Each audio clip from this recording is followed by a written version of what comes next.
The demonic divine object may appear to the mind an object of horror and dread. But at the same time, it is no less something that allures with a potent charm. And the creature who trembles before it, utterly cowed and cast down, has always at the same time the impulse to turn to it, nay, even to make it somehow his own.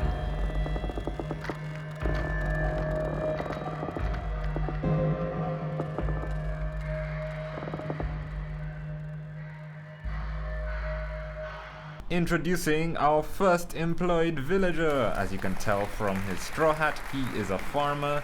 He's settled into this nice inset alcove I gave him over here, so you can see it's nice and embedded inside. I tried to seal up the place, the torches everywhere. I think I deem everything safe mostly, safe mostly. So the lockdown, my own personal lockdown, is kind of lifting. Yay!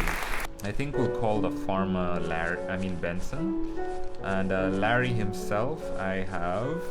Ta-da! I've set Larry free. I just set him free right now. So yeah, I've trusted the villagers to get out and everything should be fine. You can see here I've tried to make sure this place is also kind of decently fall-proof. You can't fit through here. The only risk is over there if you pass through here, or if you go through, can't pass here as well, if you go through over here. So if for some reason a whim possesses the AI of the villagers to just go over to this point and for them to just chill out over here and go, hello, then I have nothing to do. I have nothing to say. Alright, so I'm just finishing off here, making the houses for my last recovered villager. He's fully recovered. I haven't had a name for him yet. Do you guys want to have a go naming him? Go ahead and name that villager. We've just been done with this room. I like how the different stones accent off each other. So I wanted his house to be kind of like a passageway, because this one leads out, this is the behind of the library, it leads out to a pathway that I want to create in future projects. So his house is technically, a passageway, but I don't think he can complain too much. Hi everyone, it's Jolmes here and welcome back to Let's Read C.S. Lewis. Yay! A series where I take you through C.S. Lewis's book, The Problem of Pain. It's his take on the problem of evil, the great old religious debate. And we're joined here by my three little cute pups. Oh, we have Aura here, Red, and Abomination. That's his name, just Abominate. Yeah, thank you. Get him out of here, please. Oh my goodness, we don't speak of that dog. He was the unfortunate accident when the mother of Aura unfortunately had an accident, fell into a horde of zombies, and yeah, these guys handled their depression a bit. Well, dogs are dogs, so yeah, we don't speak of that one. But hey, we're back in our world. This is a series where I take you through the Problem of Pain essay that C.S. Lewis did a while back while tending to my world. Isn't it looking great? We have our villagers doing well. This one's not named. I'm thinking of sealing off this area here. Getting hungry? Like just removing this area and locking it off here. Because sometimes he loses his bed. He doesn't know where his bed is. And oh yeah, speaking of villagers, we cured 2 more. So check this guy out. Do you know who ate all the donuts? I don't, but we've trapped him in here for now. Because I don't know, I just whenever I make a decision I have to really stick to it. But yeah, I'm also planning to make this area more outstanding. Do you know who ate all big the in donuts? scale. I don't, stop asking. And yeah, we're just working on making this place look like, it's an actual civilization. Oh, the sun is going down. Okay, so I think I'll be quick, jump into things. I think for now what I'll do is I'll start off with this project where I just trim off this area. I think we can let this guy go. I don't see why not. There's not really huge consequences to that. It's just I have to build him a house, or maybe he can share a room with the other dudes. I don't like that. There's not much finesse to that. There's not much polish, right? So for now we'll just start it off. We'll leave him in there for now. He's fine. He can manage. yeah, and so we'll get into the summary. So if you remember last episode, we were talking about hopes and pleasures, right? That was the title. So this was kind of the prologue of the book, where C.S. Lewis started exploring the question of why religions, especially through early man's bleak circumstances. Oh, it looks scary. Early man's bleak circumstances would attribute good to the universe or persist in religion and develop religions and stuff like that. So he was exploring that. You can check out the previous episode for more info on that. But in exploring this phenomena of early religion and spiritual beliefs, he looks at basically the building blocks, right? The elements. So anthropologists, I guess, try to look at how things develop, or what are the recipes for how things develop, which to me is a bit, I don't know, maybe reductionist. I think reductionism has its benefits, but like making things about building blocks or recipes or how to concoct a religion, it's like it shivers me timbers a little bit. Is that an expression? I don't know. But anyway, let's see where he goes with that. Where he goes is to Professor Rudolf Otto. So he cites this German religionist called Rudolf Otto in his work. Let me seal off this area so no animals get the idea that they can escape, or humans. So he cites Rudolf Otto, who is famous for the concept of the Numinous that I'll get into right now. And I'm trying to explain that he basically starts off with the building blocks elements. He has three essential building blocks, and for Christianity, one more he mentions in the book. But the most interesting one, I think, for me is the Numinous that Professor Rudolf Otto proposed. So what is the Numinous? Ooh. Someone has hidden my glasses again. So according to Professor Otto, the Numinous is a spirit or a object that excites in the beholder a profound emotional experience. This experience is so profound that there's not really any word that perfectly describes the feeling, although it's there. It's like a kind of dread the subject experiences, where they're unsure of the excitation, if the excitation repels them or draws them to the object or the Numinous. So if we assume that early man believed the universe to be haunted by spirits, the concept of the Numinous would make more sense and be more relevant to this discussion. Alright, I think this is good. 1, 2, 3, 4. Not too bad actually, if I do say so myself. Let me check. Yeah, look at that. I like that a lot. Is anyone else? Right, I think it's almost there. Perhaps something like that. Yeah, I can have faith in this. Yeah, it's not too bad. So what is this Numinous that Professor Otto posits and C.S. Lewis banks upon? Well, he uses the analogy of a ghost haunting to help you to relate to this subtle experience. So basically it amounts to asking yourself whether you could tell the difference, your difference in feelings, if you were told, for example, a lion is in the next room, right? Like the room next to you has a lion in it, a really hungry lion. Can you compare your feelings to being told that and believing it, and compare it to your feelings if you were told that there was a ghost or a mighty spirit in the next room? Like, what feelings would you have towards that?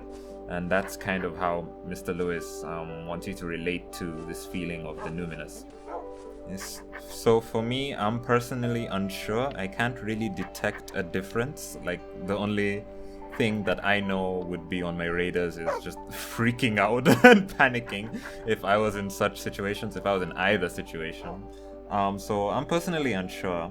But I can say with certainty that a ghost would create a greater dread in me than a lion or even a bumblebee. Let's not leave bumblebees out of this, man. They're serious things. I think that with the ghost, the unknown, the element of the unknown, or it being so unnatural and so outside of anything on this earth I've ever experienced, would heighten my fear, right? Like just the fear of the unknown. So I can maybe get behind at least that. Let's put the tree. I want to put a tree right over here. There we go. Oh, beautiful. I think the more I reflect on the two creatures that are in the different rooms in the different scenarios. How do you get pushed here? The ghost, maybe I would be thinking more about, is it intelligent, or what is it? What does it want? That's what I would. That would be my line of logic and might contribute to my panic. I think I would pretty much freeze with the ghost because I just don't know. I just don't know anything. But I don't know for sure if I can call that the experience that's being posited here. But even if we can't personally relate to this human experience, C.S. Lewis lists other evidence. So he uses literature and even our own language. And I found his language evidence very, very interesting. Let me go get some shears. Just to go down my stairs. At least I have an official passageway into my house. Look at what this texture pack does to my library. It makes it look so... Do you know who ate all the donuts? I don't! Shut up! It makes it look so ancient, right? Some debris. So let's start with the word dread. Archaically, I didn't really know this, but archaically, dread was used to describe someone experiencing awe. This is very dangerous. I don't like this. Yeah. I'm building a passageway for, we'll call him Laurel, her Laurel. We need some females here. Females are important too. I don't know, I'm not progressive in any way. I fail at doing anything progressive. I found really interesting, like how would dread, a word that's so obviously negatively charged, have meant that, like how many changes to the etymology could have happened for it to make that jump from negative to positive. Let's let him. Alright, let's let him out. You're free to go, Laurel, kinda. Should I stress test? Let me stress test real quickly. How did you get in here? Alright, I think it's good. Yeah, there we go. Yeah, you make your way over there. Don't mind me. The next word is awful. So this one is more obvious, right? Awful. It's such a negative word, an awful word, you could say. That's how ingrained it is in us. But etymologically speaking, it had an archaic meaning. Hi, Red. How you doing? It had an archaic meaning of something that excites awe. Like, that's what it used to mean. And so I'm like, wow, how did awful, something so negative, have something not only different, but positive? Like, it's not just a jump. It's like a jump to a completely different experience. So something awful used to be, in a sense, awesome. Let me throw away the seeds. Don't need them. What else don't I need? Don't need the eggs. There we go. Alright. And we'll put this over. Yep. Come! You're so selective! Get in! And then the chicken could... Don't walk away like you... Just sit. Oh, gosh. Okay, we walled off this area. These idiots decided to... I don't know why they decided to do that. I think we should just let her out for now. Although she doesn't have a bed, that's the problem.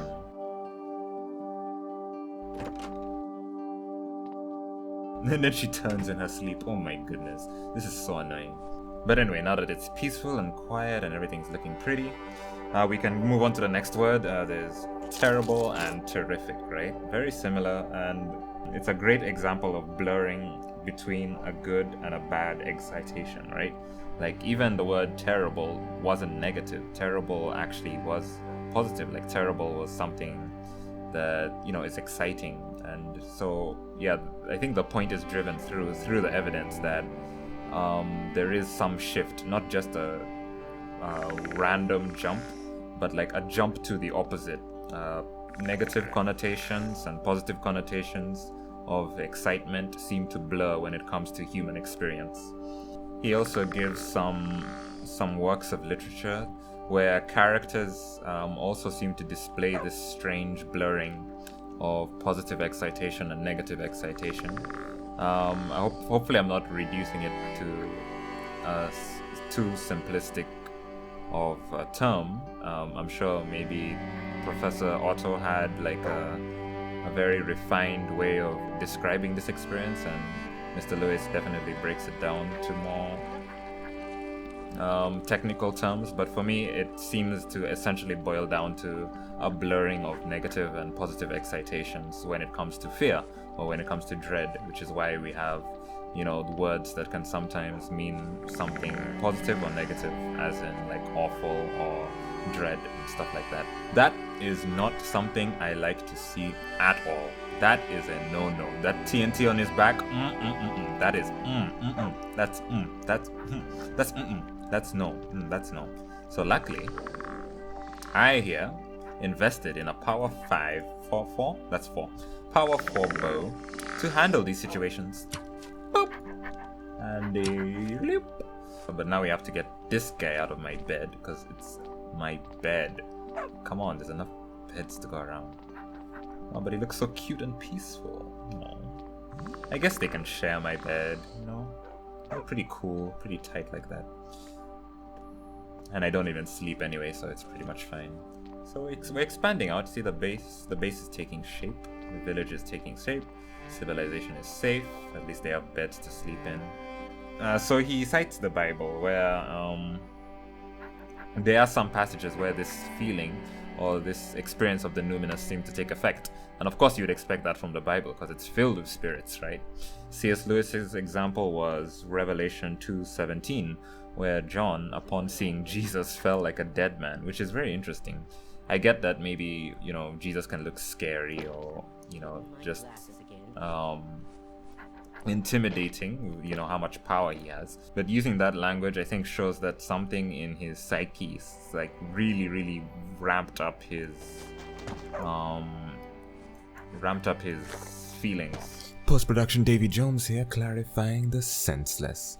So I struggled a while trying to communicate this, but the basic idea is that the language is intense. John's language is intense. It seems like he doesn't just want to show you that he was afraid or that he had fear, but that it was akin to awe, and awe probably more in the negative sense, as he used dead people as an analogy, like to be that petrified. I mean, maybe in our own experiences, we might have that middle ground, like rather than a flight or a fight response, we just have the middle ground of just freezing and not knowing what to do. But in this case, since C.S. Lewis uses it, it seems that he suspects that there is a jump. That's why I used the ramped up, that there's a jump here to an experience not quite like fear, but probably more closer to awe, which I found interesting and perhaps does support his case that there is a human experience going on here, very similar to fear, but different in a sense, but still existing, if that makes sense. All right, thanks. So yeah, John saying that he fell as someone dead, like that's a pretty intense statement to say. That, you know, I wouldn't necessarily attach to, let's go back to the analogy of the lion. If I was told a lion was in the room, it seems like a bit of an intensely exaggerated thing to say, but, you know, I still would leave it open to maybe fear, or just plain fear, like Jesus is scary and stuff like that. But the Daniel one, the Daniel 8:16-17 one, I think was very interesting. Like, was it a negative reaction Daniel was having, and why would he respond that way? It's a very interesting way to respond to something scary. There's also Genesis 15:12, where Abraham is waiting for God, right? And it says a deep darkness came over him, or darkness is associated with God's arrival in meeting Abraham, which I found very, very, very interesting. So let's take a step back and see, you know, what's being said here. So the assumption is like early man, obviously, believing the universe to be haunted by spirits, would invent forms of animism, right? We see that. But the core of his argument here, he makes note, is not necessarily that, but that is about this experience specifically. He talks about how it has to be given supernatural parameters because it doesn't appear to function or have a use outside of being strange, I guess. He also acknowledges that there are counter argumentations to this idea. So he briefly cites, like, skeptical anthropologists who say that we can derive such an experience from dead people, like maybe early man derived or adapted this experience from just looking at the sight of dead people. To which he would argue, well, why would a dead man who isn't dangerous at all excite that feeling anyway? So for me, I didn't really get that, but it does show that this is something that is thought about, or at least used to be some form of discussion in the past. So at least it encourages me that this is not as fringe as I thought, that, you know, Professor Otto's ideas were accepted and, you know, at least had people trying to justify it or break down what could be happening here.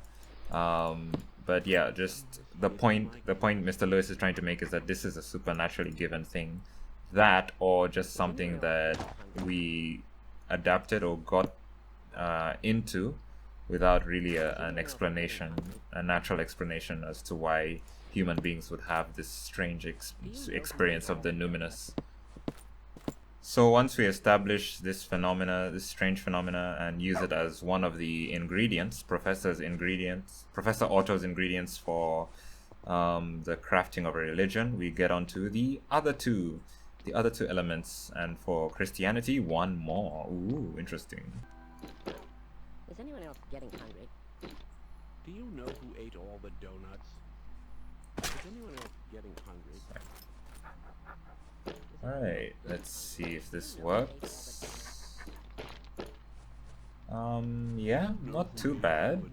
Maybe hide this a bit more. Do you know who ate all the donuts? Yeah, it's okay. I think it's okay. We'll have to adapt it a bit more. This is something off I don't like about it. We'll have to work on it a bit, but yeah, this is basically the premise I've gone off for. So we've trimmed down this area. If I can get my scaffolding. We have a dark oak tree to oversee behind us. Looks very nice. And yeah, I think that will be a good place to stop. So we've explored the first strand of the religious equation potion. I guess maybe this one might be the hardest one to swallow, or the one that needs most reflection. But the other ones, I guess, make a bit more sense. But we'll see. So hopefully you like this shorter episode time. I don't know. Depends. It's this is still a new thing for me, but I think I'm doing well. Still having fun. I think before we close off, we need to let the other villager over there have a home. So let me make a bed for her. We'll make it another her. Call her Jennifer. Put that over there. Orange bed, good. And then she can share a house with this guy for now. I'm planning to build a house there and make this whole area like a main, like the city center. Even though it's not at the center, it will be like a main hub. This is going to be made out of wood and it's going to be super cool. So we'll put Jennifer over here. Oh, someone's calling me. Oh, this is great. It's complimentary beds.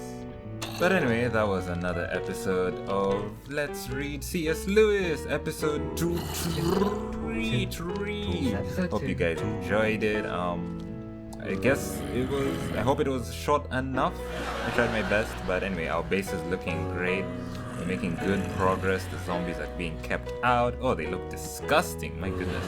But I think we're almost done with the introduction of the book. So that's good, yay! I wonder if I should just do power episodes, like an episode where I just power through the summary of the book. But for now, I think that's okay. Thank you for watching. Don't forget to share it with people who might be interested in this kind of stuff. Maybe subscribe to my channel if you're kind of interested. If you're kind of interested, maybe just consider subscribing. And I'll see you later. Thank you for watching. Bye bye.